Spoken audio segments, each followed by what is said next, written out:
Now I need to share my screen. Okay, do you see my screen? Yeah. Okay. No. So yeah, as you can see here, we have the landing page of King, we have the app of King, and here we have the plugin of King. So it all comes together now. And I'm gonna and here we have the API of King. So yeah, it comes all together. It is all running. I just put it in here. So here we have the core running. So that's building every time there's changes in the core. It's building that. So then it's included in the other packages. Here we have I think the plugin running. Here we have the app running. Here we have the landing running. And here we have well, what's the other thing? I think, well, we have everything running. So, and here we have the git changes. So there's one change. But I just made, let me first start with the structure. So every sensible app has basically 2 folders now. And actually this is already on main for King, but yeah, that's why I think it's a good time now to explain. And this is also going to be used for Cowork Surf in the short future. Yeah, so I did this last evening and this morning, and basically you have a big yarn log file here, and a lot of node modules. Oh, someone is leaving? I don't know. I think maybe somebody disconnect. Maybe Bruna. Okay.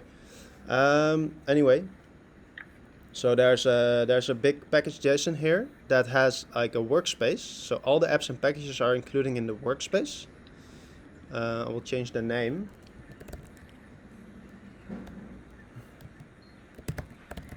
And so if you see here, there's a couple commands and some dev dependencies. But the biggest thing is that this is a Yarn workspace. So there's like one big folder here, node modules, and they are used in all the apps and all the packages. These node modules, they are included in all of them. So if you look in this one, for example, there's not so many node modules here because they're all in the main node modules. See that? So we have apps and packages, and in packages we have the core, where we decide all the endpoints and all the type interfaces. We have UI, where we create all the components. For example, this is like a demo component. And we have tsconfig, where the tsconfig settings are shared for all the packages and apps. And we have different settings still for like React libraries, Next.js apps, and base config. And then we have the config here that's gonna have it has the ESLint settings and stuff like that. So that are the packages, and then there's the apps here. So we have, of course, the server where we run the backend. We have the plugin, that's the landing page. Oh no, that's the Chrome extension. Then we have the landing page here, and then we have the expo app here. And all these, the server relies, as you can see in package.json, it relies on core with the version star. So it relies on the newest version of core. And all the other apps, plugin, landing, and app, they all rely on both core and UI, because those are front-end apps, right? So they all rely also on UI. So yeah, that's the kind of the folder structure now. That's the biggest thing that changed. So now it's all a mono repo. And now I'm gonna demonstrate it. So if I have everything running, see? So if I change something in the button,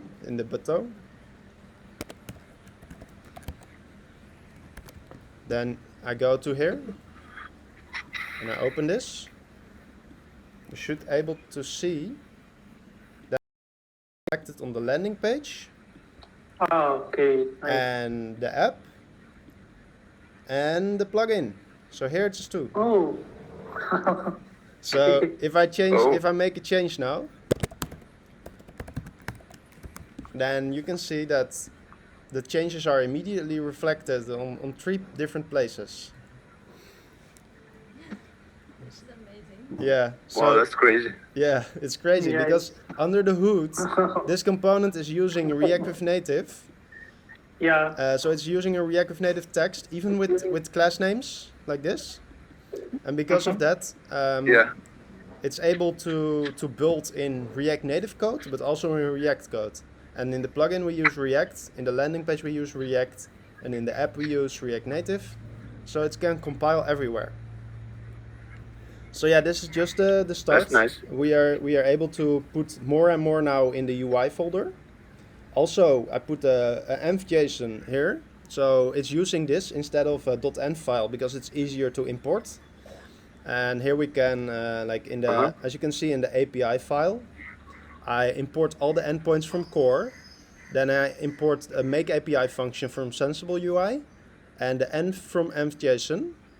And then I just import all those variables and I say like the API URL is the local server if we're running dev and if we want to run the local server. Otherwise it's the remote server. And that's all taken from the env.json. And then it's just making the API function with the make API function with all the endpoints as a generic and the API URL. And what you see then is autocompletion. So you can import this in any front end.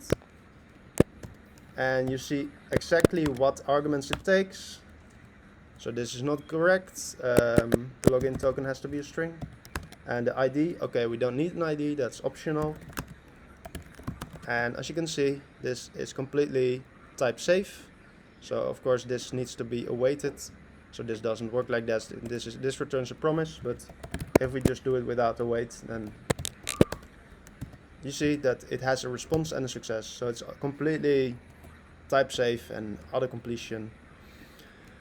So yeah, that's it. It can be imported from UI. So everywhere where we try to do something with the API or when we have we need something, we just import the API from UI and it just works out of the box. It's all set up there. So we don't need any env variables in the plugin. We don't need them in the landing, not in the app. We don't need any env variables there. We just need it in the UI because it's shared with all the front ends, right? And of course, in the backend, we still have a .env file for all the passwords and stuff. Okay. Yeah, so Yes. that's what I wanted to show you guys. I'm really excited that it finally works, especially with all the auto completion, with all the hot reloading and stuff. Yeah, and as you know, the other features of Sensible are also pretty cool. So the other one is, of course, that if you define the type interface of the endpoint in the core, then you can also use that on the server, right? So, but you already knew that, but I'm just gonna demonstrate as for demo purposes. So as you can see here, create command contains like CTX, and the CTX body is like all the arguments that you put in the definition. Just like you get them on the front end auto-completed, you also get them here. And so you can take them, and also if the response is incorrect, if you do something like this, then it's going to complain here. It's going to say like, hey, this is not the correct response. We need the response and we need a success. So otherwise it's going to complain. So yeah, that's also auto-completion, type safety. And then the last thing is the documentation. So based on the type interfaces, the documentation is automatically generated. So I will just show you the documentation of King currently. So this is all the type interfaces in core. They generate automatically these documentation.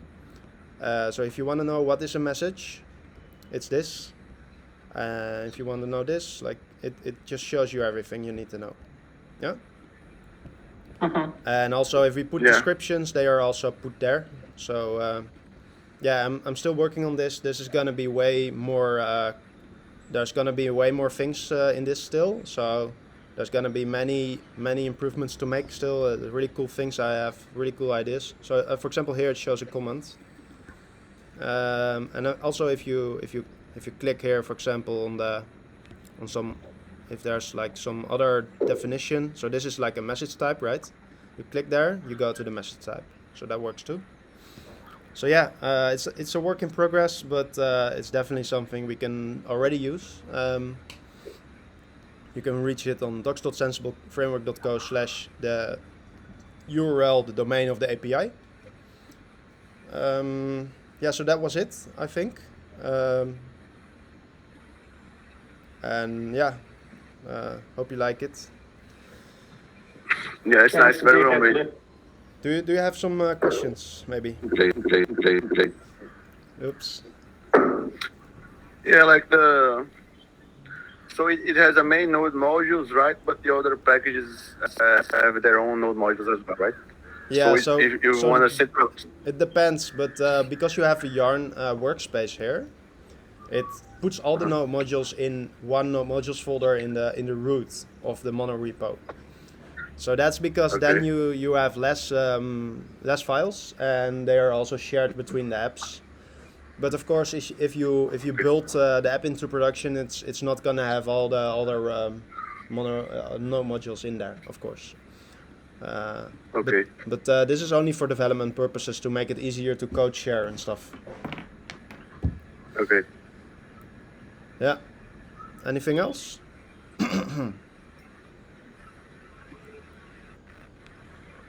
Yeah. No? Okay. To open the document, you have to know the URL, right? Yeah. You know the URL docs.sensibleframework.co and then the URL of the API. Okay. However, if you this is also connected to localhost. So if you want to connect to localhost, you can just fill in localhost 4000 here, and it will also be connected. However, I just made some changes in the response of the API or of the docs API, so it doesn't work currently in the new server. But yeah, after I fix that, it will also work in localhost. So you can also see your documentation live based on the new changes every time. Great, yeah. All right. Okay, then that was my presentation, I think. Thank you for listening. Hope you learned something. Thanks. That was nice. That's good. Yeah.